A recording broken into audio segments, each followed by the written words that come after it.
Reflections about what's happening now. After 2 months of COVID, lockdown, and New York pause, we see death, we see sickness, we see unemployment, you see the fall of the economy, you watch the TV, you all hear the bad news. But behind that, there is always something positive. Just like after Lent and during Easter, we went through the sorrowful mysteries, but we know beyond that, there is always the glorious and the joyful mysteries. And just like what Catriona Gray said during the Miss Universe, there is always a silver lining beyond these dark days. And so my reflection is based on 3 P's, tatlong P po. Number 1, P, pagpapahalaga. Number 2, pagbibigay. Number 3, panalangin. And all these three are based on my own experience, based on what I've seen happening. Pagpapahalaga, number 1. In English, prioritizing. We distinguish which are the needs and which are the wants, and we know that the basic needs are always very important. Okay, like for example, we have our finance. People start to think on how do they spend this money. Kunyari, since bored ka, nasa Amazon ka, nag-shop ka sana, teka, will I buy these clothes? Will I buy this jewelry first? And then it makes you realize, no, I need the money first for my food, pangbayad ng rent, yung iba nawala pa ng trabaho. And then, people want to go out. I want to socialize kasi bored na ako sa bahay. Will I go to the park? My son nga, gusto niyang makipagbarkada muna. Na-miss niya na yung mga classmates niya. Mom, can I go there to Long Island? No, I just need to hang out with them. And we said, no, our priority is your health. So that's what we see now, people prioritizing the most important ones. And family first, we see people prioritizing their families. Like while at home, some people would do things that they've never done at home. You will see this in Facebook. Maraming nagpo-post ng exercise nila, nagbe-baking sila, ilang ubing pandesal na ang nakita nyong na-share sa Facebook.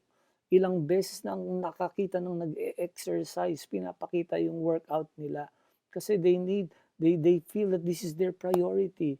Ilang cooking videos na nakita mo, ilang mga luto na ang naluto nila na hindi pa nila naluluto, ilang TikTok sayaw na o ilang TikTok na drama ang nakita nyo.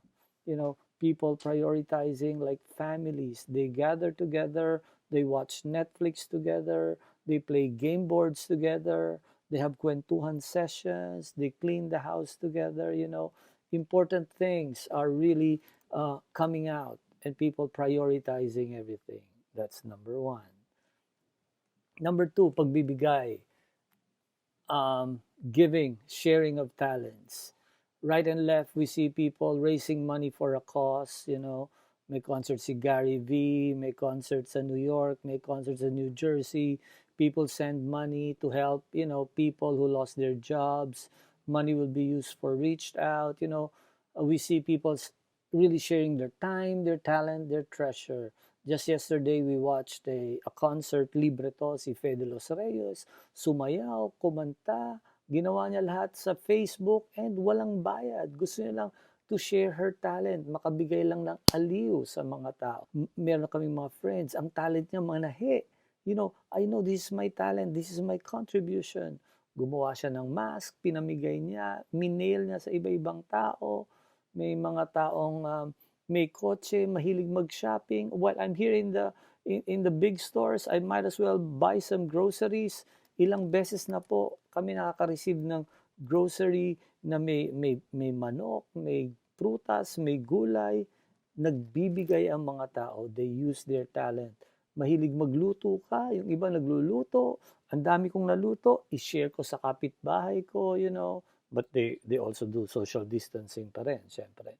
People who are quarantined, they have yung mga wala namang ma-share, since nakakulong lang ako dito, I might as well use my money. May nagpapamisa, nagbibigay ng pera, pamisa nga ito, padasal nito, mass cards. I even see some of my students, they have DJing skills, nagdi-DJ sila.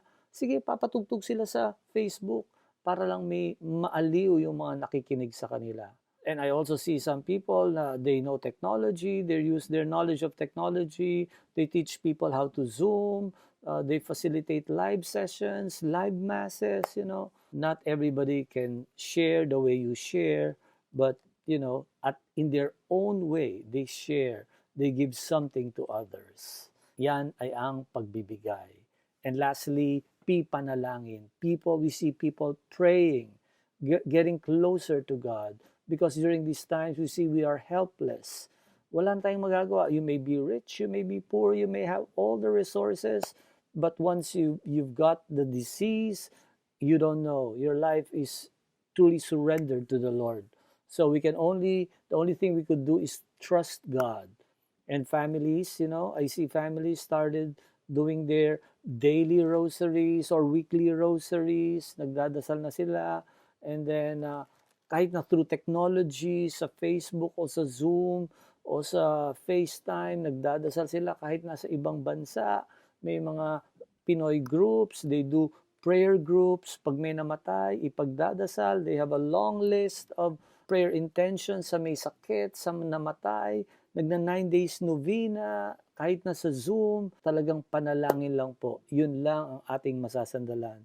We want to communicate with the Lord because we know He is in control.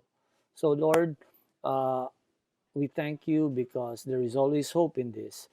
And thank you because of this event, napapahalaga namin ang mga mahalaga. Kami ay nakapagbigay ng aming mga talento at huling-huli kami ay panalangin, nananalangin at laging nagko-connect sa'yo. So that's my sharing. Thank you.